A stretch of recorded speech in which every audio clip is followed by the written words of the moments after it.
मुख्यमंत्री डॉक्टर मोहन यादव ने महू में बाबा साहब अंबेडकर की जयंती पर हुए समारोह में शिरकत की। सीएम ने बाबा साहब की दृष्टि में सामाजिक न्याय पर आधारित पुस्तक का विमोचन किया। साथ ही उत्कृष्ट योगदान देने वाले 5 व्यक्तियों को भीम रत्न अवार्ड 2026 से सम्मानित किया। सीएम ने कहा, बाबा साहब की जयंती पर उनकी पावन जन्मभूमि हम सभी उन्हें नमन करते हैं। श्रद्धेय डॉक्टर अंबेडकर ने समाज के सभी वर्गों को समानता का मार्ग दिखाया। बाबा साहब अंबेडकर की जयंती के अवसर पर आप सबका अभिनंदन सच में हमारे लिए सौभाग्य की बात है। सीएम यादव ने कहा, भारत रत्न डॉक्टर भीमराव अंबेडकर महिला सशक्तिकरण के लिए प्रतिबद्ध थे। उन्होंने महिलाओं को संपत्ति में उत्तराधिकार और समान काम व समान वेतन के सिद्धांत पर जोर दिया। प्रधानमंत्री अब बाबा साहब के सपनों को साकार करते हुए महिलाओं को लोकसभा और विधानसभाओं में 33% आरक्षण देने जा रहे हैं। डॉक्टर अंबेडकर जी का ही सोच था, महिला सशक्तिकरण के प्रति जो उनकी प्रतिबद्धता थी। हमारे लिए सौभाग्य की बात है, महिलाओं को संपत्ति में उत्तराधिकार का हक मिले, ये डॉक्टर भीमराव अंबेडकर जी ने तय कराया था। ये हमारे लिए सौभाग्य की बात है। मुख्यमंत्री डॉक्टर मोहन यादव ने कहा कि भारत रत्न डॉक्टर भीमराव अंबेडकर के अमूल्य योगदान से हम सभी गौरवान्वित हैं। महिला सशक्तिकरण के लिए उनकी प्रतिबद्धता थी। उन्होंने बहनों के अधिकारों की रक्षा के लिए अनेक महत्वपूर्ण काम किए। भारत रत्न भीमराव अंबेडकर जी के उस योगदान को भी स्मरण कर रहा हूँ, जिनके कारण से हम सब गौरवान्वित होते हैं। जिनके पास 32 डिग्रियां, 26 उपाधि, 64 प्रकार के पीएचडी के अलग अलग उनके अपने सब्जेक्ट, 9 भाषाओं के जानकार। सीएम यादव ने इंदौर के डॉक्टर अंबेडकर नगर महू में भारत रत्न डॉक्टर भीमराव अंबेडकर की जन्म स्थली पर पुष्पांजलि अर्पित कर उनकी प्रतिमा पर माल्यार्पण किया और श्रद्धा पूर्वक नमन किया। समारोह में मुख्यमंत्री ने उपस्थित नागरिकों के साथ भोजन ग्रहण भी किया।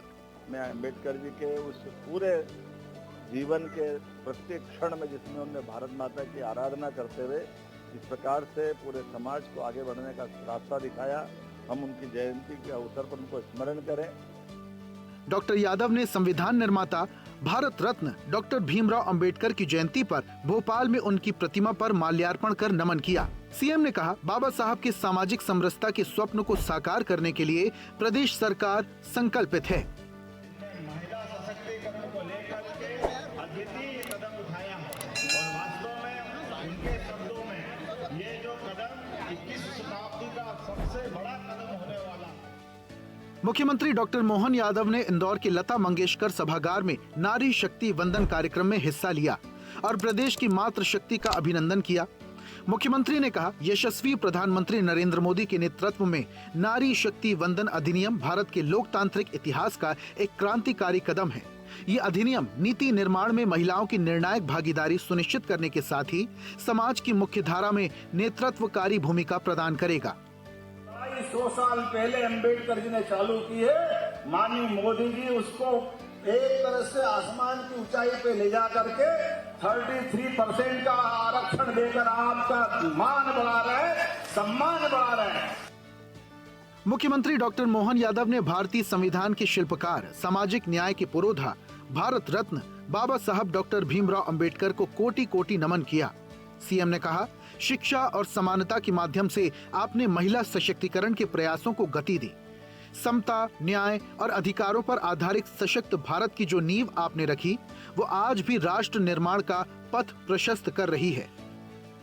मुख्यमंत्री डॉक्टर मोहन यादव ने सम्राट चौधरी को बिहार में भाजपा विधानमंडल दल का नेता चुने जाने पर हार्दिक बधाई और शुभकामनाएं दी। सीएम ने कहा, पूर्ण विश्वास है कि प्रधानमंत्री के मार्गदर्शन में आपका नेतृत्व बिहार को विकास, सुशासन और जन कल्याण की नई ऊंचाइयों पर ले जाएगा। मुख्यमंत्री डॉक्टर मोहन यादव ने लोक आस्था और उल्लास के पर्व बैसाखी की सभी को शुभकामनाएं दी। सीएम ने कहा, ये पर्व सभी के जीवन में नवचेतना और समृद्धि लाए, अन्नदाता किसानों के जीवन को खुशहाल बनाए, यही कामना है। मुख्यमंत्री डॉक्टर मोहन यादव ने असम के पावन लोक पर्व बोहाग बिहू की हार्दिक बधाई दी। सीएम ने कहा, ये नव वर्ष सभी के जीवन में उल्लास, समृद्धि और नव ऊर्जा का संचार करे, साथ ही हर घर आंगन में खुशहाली लाए, यही मंगल कामना है।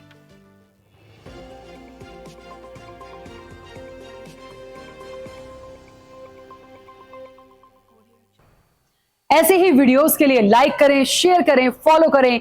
YouTube पर जाकर सब्सक्राइब कर बेल आइकन दबाना ना भूलें और ताजा अपडेट्स के लिए swedeshlive.com पर जरूर जाएं।